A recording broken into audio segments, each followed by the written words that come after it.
Hey you guys, so I'm getting ready to go run some errands, but just wanted to chit chat a minute. Earlier, I was on Gwen Stefani's YouTube channel. I was listening to that song "Purple Irises," and "Purple Irises" have become so meaningful this week in so many ways. It's just crazy. I'll explain it some other time. But anyway, I was listening to some of her new music, and it just I don't know. I love when I wake up and find stuff like that, and it's just so inspiring, and it puts me back to that frequency I like to function at, especially when I got a lot of chaos and turmoil and toxicity, surrounding, or just trying to work my way through a bunch of stuff. I love that particular frequency, that healed energy, that healed girl energy I was talking about. I love that. I love that place. And coming from my world, it's so hard. It is so hard to get there because it seems like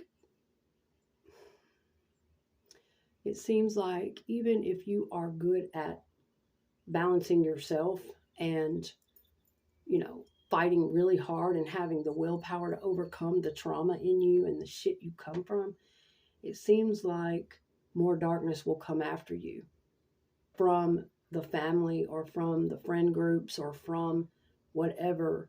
It seems like it sees you bright and pulsating and ambitious and wanting to focus your energy and grow it and concentrate it. And it's not all chaotic and torn apart like theirs and all fucking you've lost a lot of those dark entity attachments that are still sucking onto them, and therefore they have to reach outward and try to find something else to suck onto in a chaotic way, and it feels like it will pursue the fuck out of you. Never ending interruption of your boundaries, your space, your time, no consideration whatsoever. And it'll be in little subtle ways that some people will try to make you think you're overreacting, but you're not. You are picking up on that energy. You are just right on point. You are very accurate with what you're sensing. You are not overreacting a bit. They do it. And so, you know, but I've been trying to, just keep things peaceful. I wouldn't be talking about the family so much. I'm a grown up. I have a different life and different shit to do if I wasn't living back here with my mother. And therefore, since all of those things did happen and I had no choice but to be here for a while, we've had to come face to face with all of these issues and they have come to an intense head. And hopefully they're working their fucking way out of here. And, if not, I understand that I can't change my family. I can't change what they're going through and lifelong patterns with them. I can only change me and the way I respond. And eventually I'll be moving on. I should be in my own space where I don't have to see and hear. Like, when you're in your own space, a lot of times, well, they can't reach you or you're not right on top of them where they can start talking about it or put it all over you or just walk right in and interrupt, and you have absolutely no safety or protection from it but to interact with it. And then you get tired of responding to it. You get tired of having to be. That's the great thing about having your own place. Even being nice, even saying hello, even saying anything sometimes. We just want to come home and drop sometimes or be in our own world. And even those greetings can get tiring. So don't get me wrong. I hashed this out on my YouTube channel yesterday about the ins and outs of family and love and healing and growth and, feeling for them and praying for them. And don't get me wrong.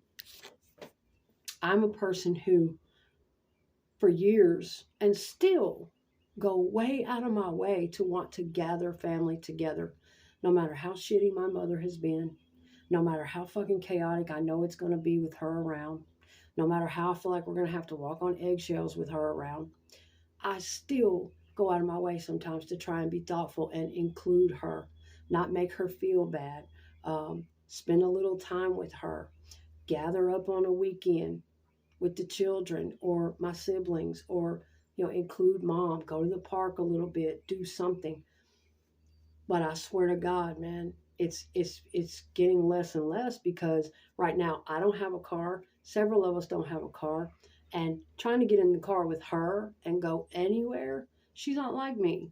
She can't just get in the car, go pick up who needs to be picked up, coordinate the event, get the food done, gather everyone together, feel really cool and calm and peaceful and great about it, and be in that, hey, great to see everyone, loving, calm, receptive energy. She can't.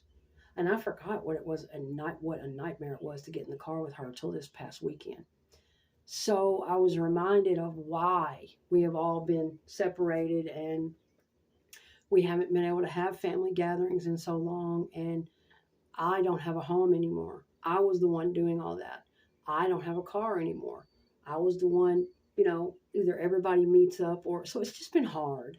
And my sister and I have been trying to kind of take turns planning things, and she's been really good to come up and, coordinate things. And we do what we can, but it's just not the same as it was. But I'm just making it clear how I feel about it. I'm not a person that's just like, fuck my family. I don't want to spend any time with them. That doesn't matter to me anyway. It's all just about me. No, it's not really like that. But if you came from where I came from and you saw what happens when you do try to plan a family event, even if it's just with your mother going 5 blocks in her car to the park, or you spend all day trying to be thoughtful, trying to prepare food, trying to make everybody happy, um, trying to give everybody that sense of unity, and it seems to just all go to shit. I can't tell you how many times I did that, and it wasn't fucking appreciated. People are selfish. They're wrapped up in their own shit. Um, and then my mom just cussing and yelling and chaotic, and she don't seem to know any other way. She can't seem to put that energy down for the sake of, hey, for the sake of we're gathering today. And it's really, you have to walk on eggshells. It's like my little dog, if he barks, that upsets her. And it was always that way. It's not because she's old. She was that way with us when we were kids. No patience. Leaves you being fearful of what she's going to do if you left her in charge of your little dog. I have never done that. I have to be here at all times or he stays in his kennel. Not that she would attack or hurt anything. It's just her energy scares me. This was my Facebook video last night about why I fear my own mother. It's her energy I fear, her lack of boundary, her lack of control, her lack of empathy, and just tuning in to everything. And so, it is what it is, guys. But what I'm saying is, I think there's a lot of healing going on in my family right now, and that's great. My brother is off in a program, which is where he needs to stay long term. He doesn't need to come back to my mother because he and my mother are toxic together. They both drag each other down. They both, just this relationship that sends him back to using and lying and manipulating and draining her, and she getting resentful and ugly and saying things to him, and they both emotionally abuse each other. They just don't need to do it. They need to cut each other off. And these people out here talking about that's mean and people should be family and people should live in big groups and, well, whatever the fuck ever. But it's dysfunctional, and really it just doesn't work that way. If you're dealing with a bunch of toxic, dysfunctional people with a bunch of wounds and trauma and addictions, no, grouping up together is the last thing you need to do, because everybody just pulls everybody else down, okay? And it's not cool. Not cool at all. But, all in all, I'm still trying to remain in a place of balance and healing and continue to be inspired. And since the eclipse kind of shook everything up, I'm just really determined not to let none of it get to me, even though I live in here with her. And she is famous for breaking your boundaries. And I'm just thinking, why do we have to do all the work?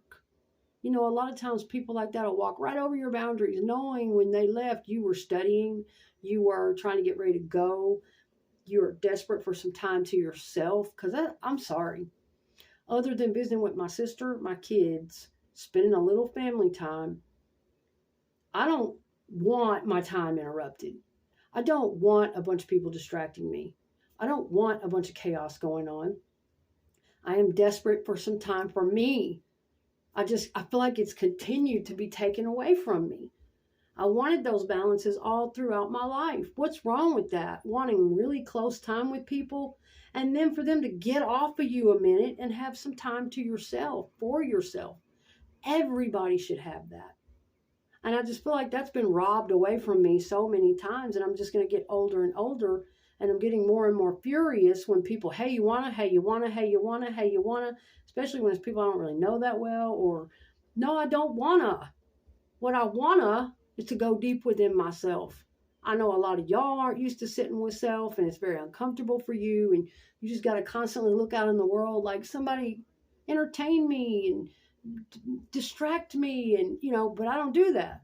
I got a lot that I work on in here and in here, and trying to make some kind of plans for my future. And that requires that you fucking focus. You quit running around, you quit partying, you quit I'm bored, you quit looking for people to run around with all the time and distract you. We're old, and I'm trying to catch up. Okay?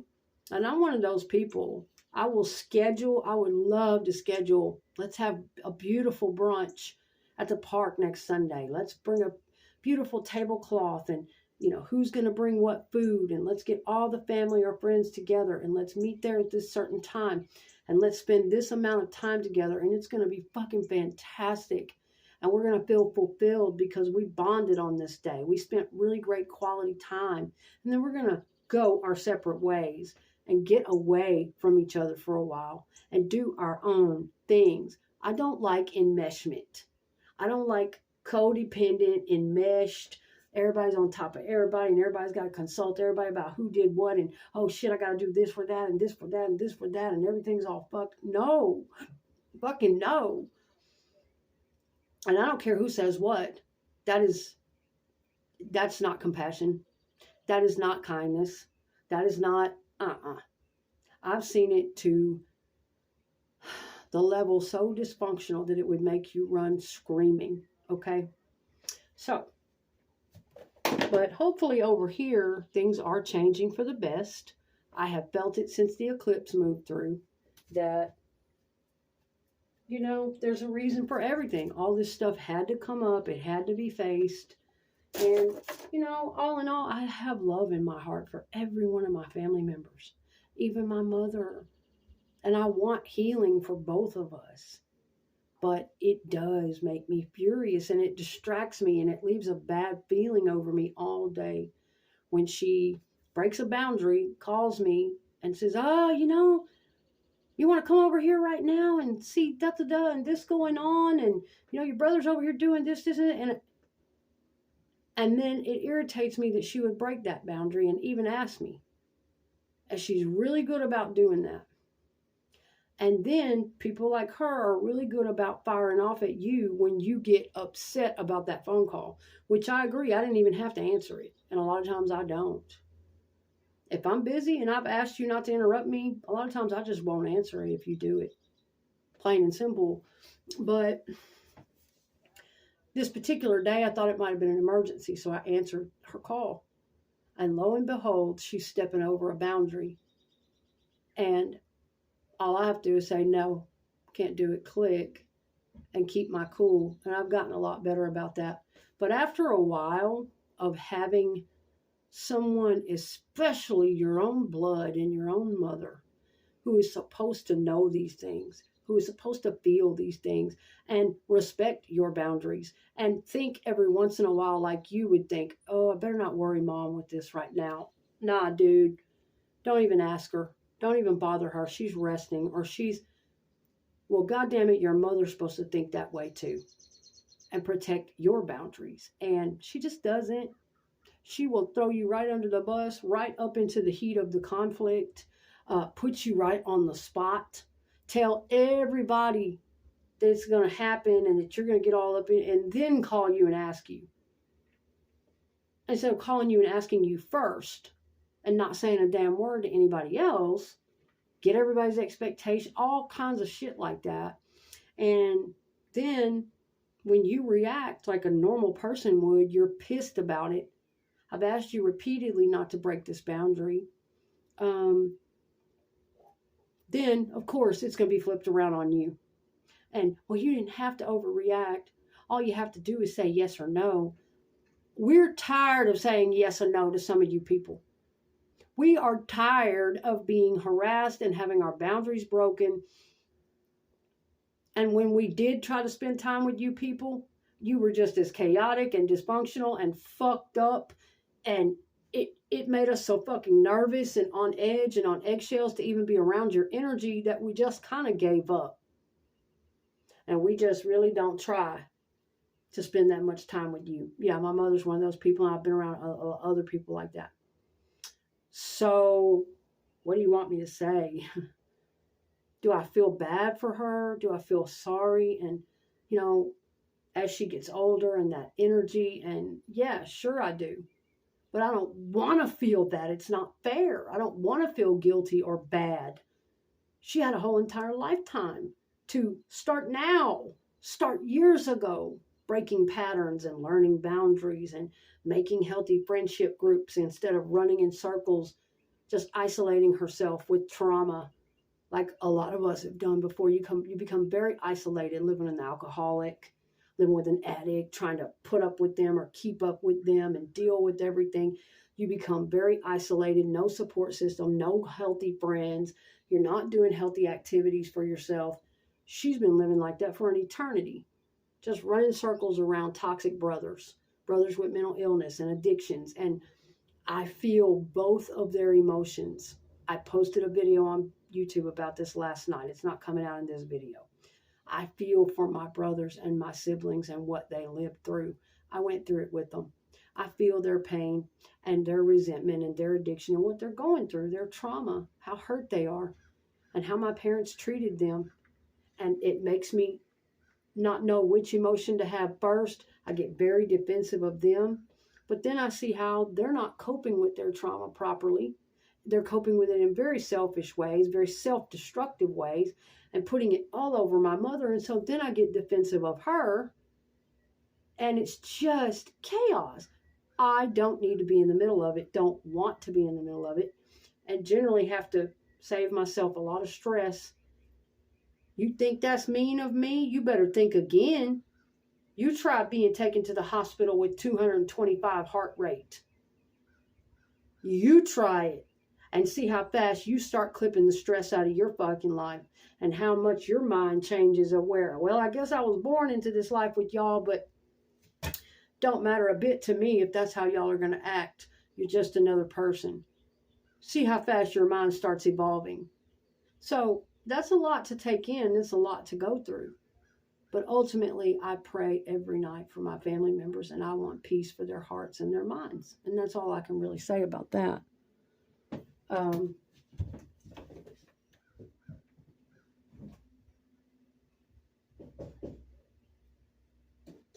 see what the hell's going on outside.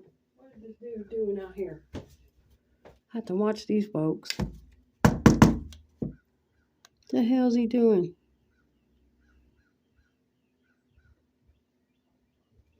I don't know if they lost something or what. I guess I'm going to have to go out here and ask them. I'm trying to finish my makeup because I've got some errands to run, but whew, sometimes I just have to get stuff like this off my chest.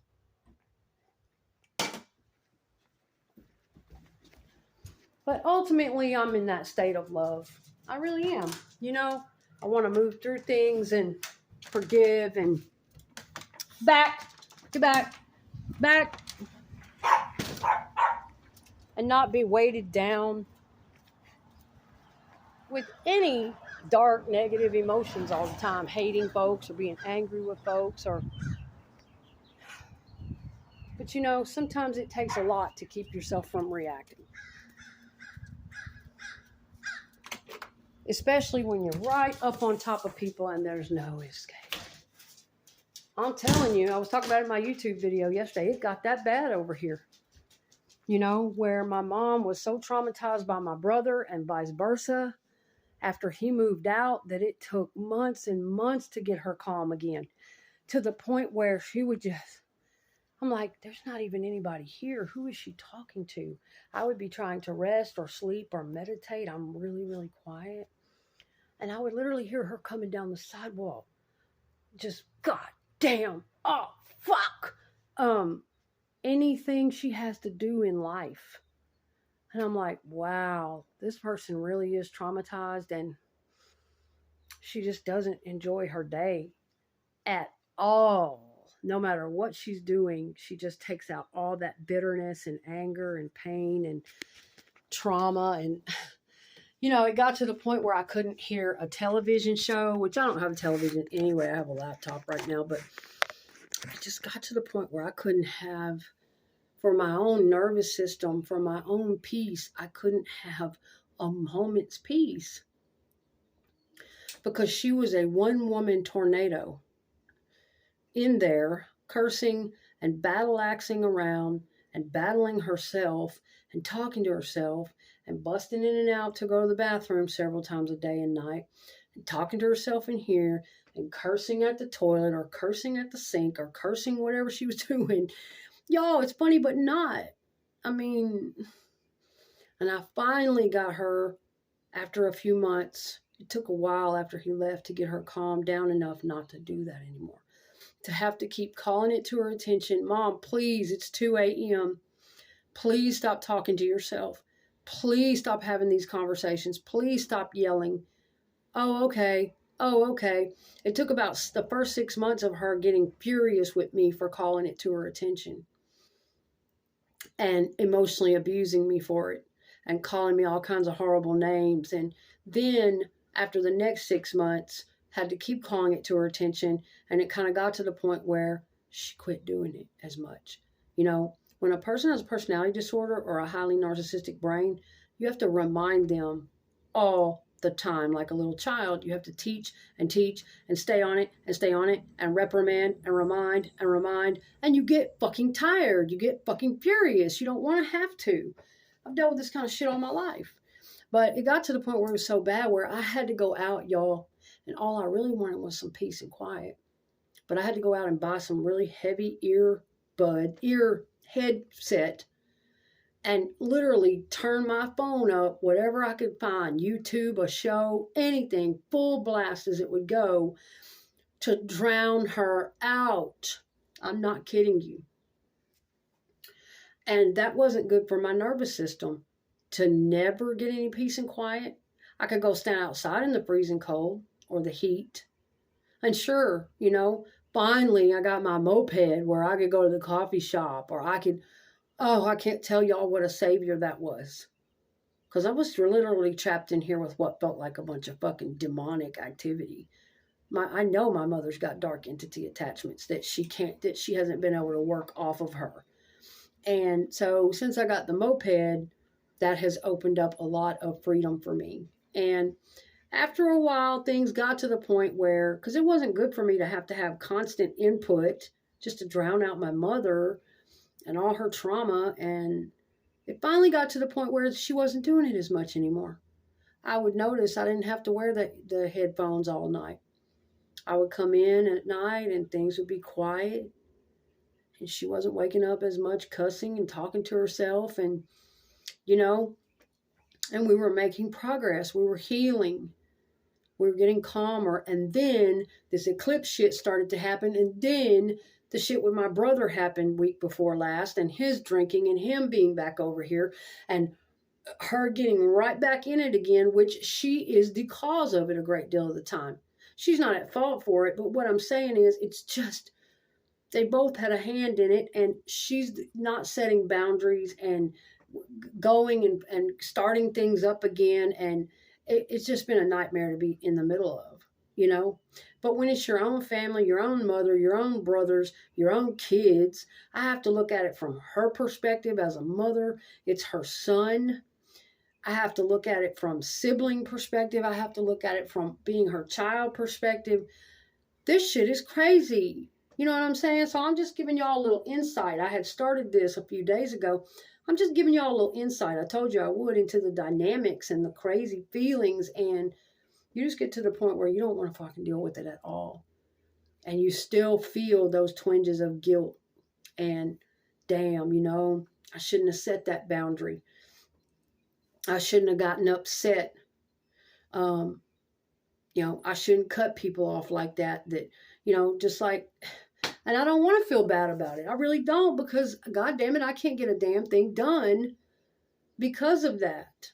Because, if I let it get started one little ounce, but I do feel bad sometimes. I have another brother who's in and out of a mental institution who is not strung out on his addiction or anything, but he's on medications and he's so mental that he has trouble staying in the institutions, and then he's on the streets.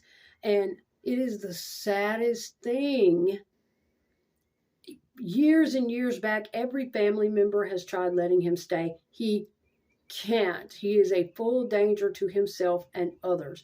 He is very, very delusional. And it makes me feel really sad for him, though, that he has not been able to be close to his family in many, many years. It's not safe for him to. It is not safe.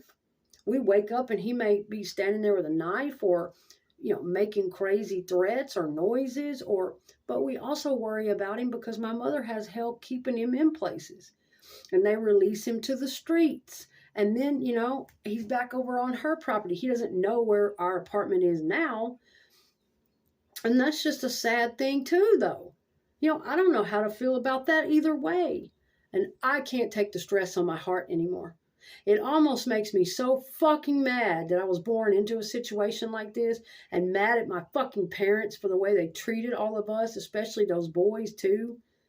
And it makes me so fucking mad at the whole goddamn situation that I almost just want to walk the fuck away, only talk to my sister and my kids, and never look back, never say a fucking word to the craziness again. I just want to give up. Sorry. I wish I could have been your sister. I'm sorry, but I can't. And I wish I could have been your daughter and you could have been my mother, but sorry. You did a fucked up job of it and I can't. I get tired of always being the one to fucking heal things. And, well, now let's love each other and let's talk about this and let's express our feelings and let me make you something nice to eat and let's be family. I get tired of making the fucking effort when a lot of it isn't going to change. When a person has a mental illness and a personality disorder, I reconciled with that long years ago. I don't expect my mother to change. But what I'm saying is I've accepted it like that, but I need to get the hell away from it. I can't live with it. I don't need to be right up on top of it all the time. I don't care whether she changes or not anymore, whether she sets boundaries or not anymore. I want peace and healing for her, but I've taken responsibility for my own healing, for my own mothering, for my own validating my own feelings and happiness. That's not what I'm saying. I'm waiting just one day hoping that my mother will be a mother, or she'll be mother-like, or she'll have these loving, empathic, different qualities with safety and boundaries and love. And no, I don't expect any of that. I'm not going to put that much energy into it. But at the time being, while I have to fucking live over here, I don't want to be tormented by her energy all the time. And so, yeah, I've been having to find ways to navigate that. That's what I'm saying.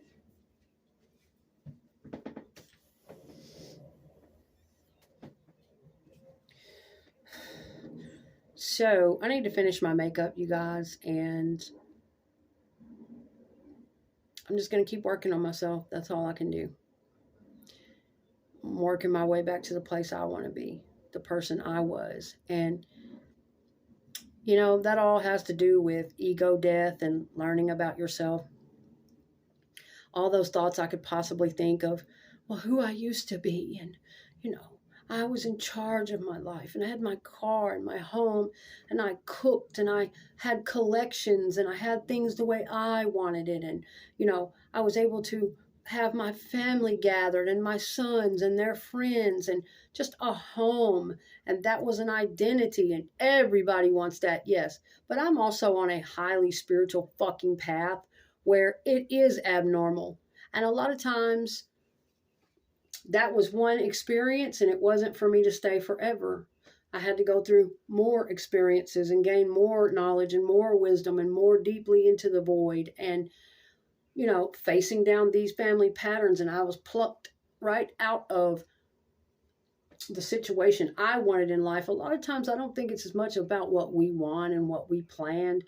Boy, our ego mind wants to control everything, doesn't it? It wants it to be just like we planned it, just like it's written on our agenda planner. I'm determined to have that life. I want healing and peace and joy and abundance, and goddamn me, I know I can have it. It's coming.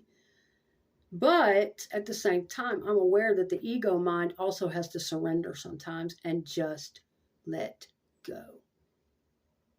Go with the flow, bloom where you're planted, adjust where you are, and realize that you're not in that life anymore.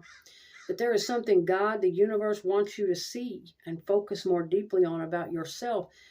That's why I'm not in the position to have all that stuff I used to have. But that ego mind wants control of everything. And it worries about, well, everybody else has that, and what are they thinking?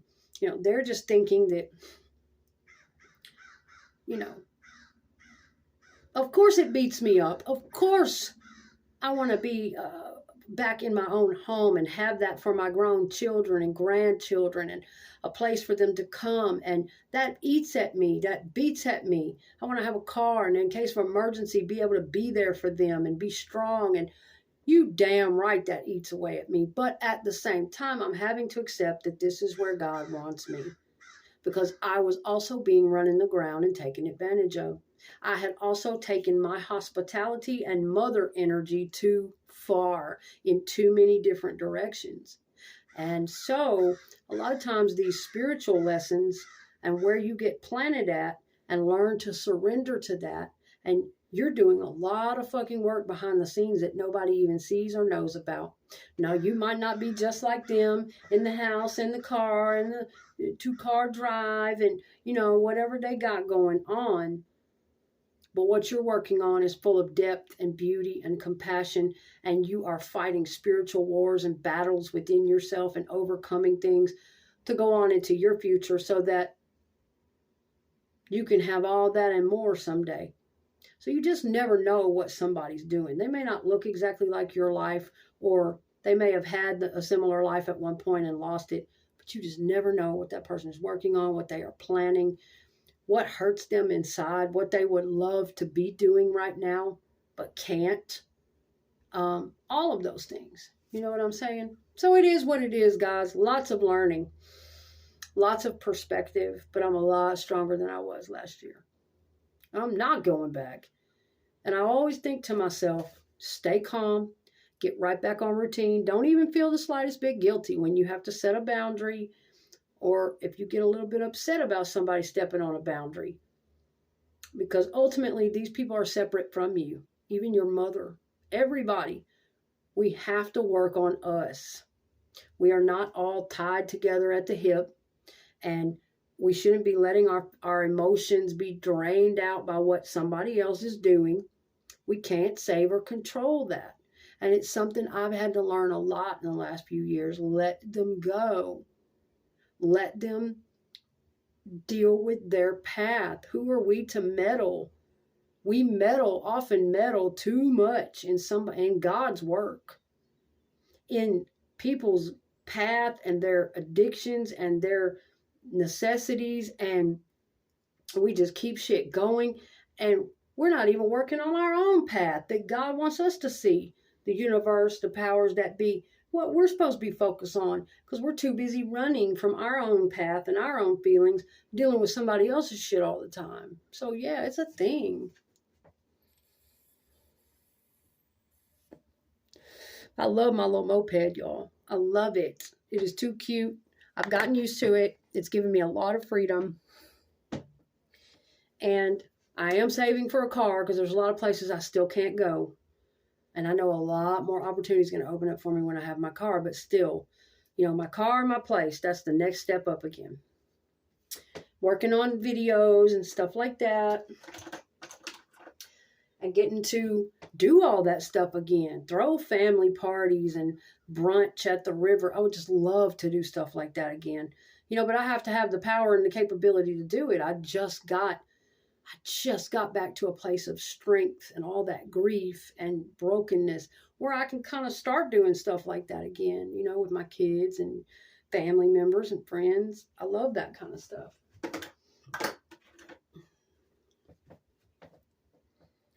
But yeah, Purple Irises and Gwen Stefani. Oh my God, I love that song. And it was all so synchronistic. I started hearing it, and some other songs she had put out, and listening to them for a couple days. And I don't think I'd ever really laid eyes on a purple iris. I knew what irises are, what iris flowers are, and I knew it was springtime. Flowers were blooming everywhere. But one night I was singing those songs. I was going somewhere on my bike and just kind of singing to myself and talking to Chad like I always do. And, sometimes he'll put songs in my head. I've asked him to do that because I have such a hard time anymore. I'm moody about music and I have a real hard time finding something I really want to listen to. It's just not as easy as it used to be for me. And well, I had been singing a couple of her songs that she had done with Blake Shelton. And I knew Chad was a country music fan. And I knew in the back of my mind, he would adore this because he also liked shit like Taylor Swift. He liked Lady Gaga. He liked pop music. He liked love songs. Chad was a gentle, softy, loving, empathetic person at heart. He really was. And I'm so glad I got to connect to that part of him. It was beautiful. And we both kind of had that about us, that desire for purity and simplicity and simple romantic stuff and holding hands. And, I think both of our inner child, the part of our inner children that may have gotten traumatized and didn't get to develop all the way and just wanted to be free and loving and connected, that part of us got to connect a lot of times and just heal each other and just be connected and close and loving. And it was great. It was beautiful. I loved that part of it. But then our wounded inner children were there too. And our wounded adults and the addiction shit and the defense mechanisms and the fear, lots of dynamics going on. But anyway, I knew in the back of my head he would love that song. And because he was sweet like that at times, he could be really sweet. And so I was singing this one song going down the road, and all of a sudden there were two songs that I really liked. There's a bunch of them really that I haven't gotten to yet, but there's two predominant songs. One is called True Babe, and the second one is called Purple Irises. And I was singing True Babe. It was just the cutest, most poppy shit, just Gwen by herself. And I really like it. And then all of a sudden, while I was going down the road, the song switched up in my head to the other one that I didn't know as well, but that I had just run across that day, Purple Irises. And the line kept repeating, never knew a love like this. Now I'm picking purple irises. And I thought, why is that popping in my head? I've barely listened to that song yet. It was the True song that I had been listening to over and over on repeat that day. And it was stuck in my head. Well, the other one pops in and that specific line. And then lo and behold, I'm going down a block. And I know it's spring. Flowers are blooming everywhere. Wildflowers, irises. But I had not laid my eyes on one. Had no attention to purple irises at all whatsoever. And lo and behold, I roll up on a stop sign and look down to my right. And there are fucking purple irises everywhere. And I'm like, hold up. Okay, all of a sudden, this song pops in my head. Now I'm surrounded by purple irises. And then it proceeds all week long, okay? Everywhere I turn, there's purple irises. And then people that don't even know about that, people that know nothing about it, like it's not even just random wildflowers out somewhere. Then a friend of mine who I hardly ever get to see, a girlfriend of mine, she sends me some Bible quotes and, inspirational stuff every couple of weeks. She'll send me a couple of, paragraphs or, screenshots of inspirational quotes and stuff like that. And the next thing I know, I look in my text yesterday and this woman has sent me a picture of a fucking purple iris. And I haven't even talked to her in weeks and weeks, haven't seen her. She knows nothing about me. Well, other than just topical friend stuff, she knows nothing about what I'm going through, what I listen to, what little synchronicities happen to me on a daily basis. I don't talk to anybody about that stuff every day. That's my shit. I might write it down in a book, in a journal, but you know what I'm saying? All of a sudden, she sends me a beautiful photograph of a purple iris. And I thought, holy shit. Now purple iris is like stalking me. It's like everywhere in the most unexpected and random of spots. And to me, that kind of stuff is very synchronistic and has to do with the spirit world. And I thought that night the song jumped over in my head. I thought, okay, I get it. You like that song better. That's Chad playing pick a song. We used to do that all the time. And I pick up on little shit like that. And I thought, okay, I knew it. I knew it. What little bit I had heard of Purple Irises, True Babe was the first one that I got hooked on and was just incessantly playing. I heard 2 or 3 minutes of Purple Irises, not very long. I had not played it very much. But just the country sound of it and her and Blake Shelton, and I kind of just turned it off and went back to the other one. But I knew from the moment I heard it, I thought, yep, Chad would love that one, and I'll get into that one later. Well, then later on that night, it went from what was stuck in my head and it flipped over in my head to Purple Irises. That particular line, never knew a love like this, I'm picking Purple Irises. And then I looked down and they're everywhere. So yeah, I thought it was cool. And I thought to myself, yep,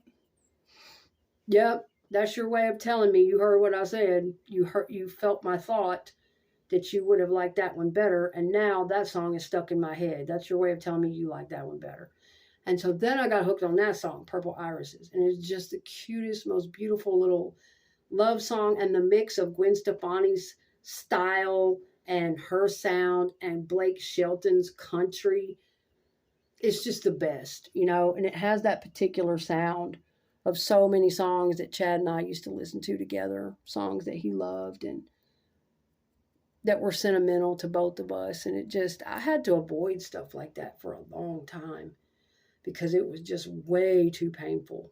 And so I'm really happy, though, that I'm on that frequency again. And I'm not going to let anybody take it from me, that I'm on that frequency of being able to be more healed and feel more loving again and more connected again. And I knew that once I got there, that I had to get out of that lower vibrational frequency, but in your own time. You can't rush out of it. That's not real. You have to do what's real and authentic. You have to process all that anger, all that pain, all those emotions. But I knew once I got out of there and got on higher vibrational frequency again, that I would start to see and feel all kinds of things. So I'm loving it, and that has to do with heal girl energy, what I brought up a few days ago, and connecting back to that. And I love healed girl energy. That's high frequency. That's thriving. That's abundance. That's connecting with life. That's where I want to fucking be. And there's a lot of people that want to fucking take that from you. Absolutely want to take that from you. Want to piss on that and come along not knowing what the fuck they're talking about.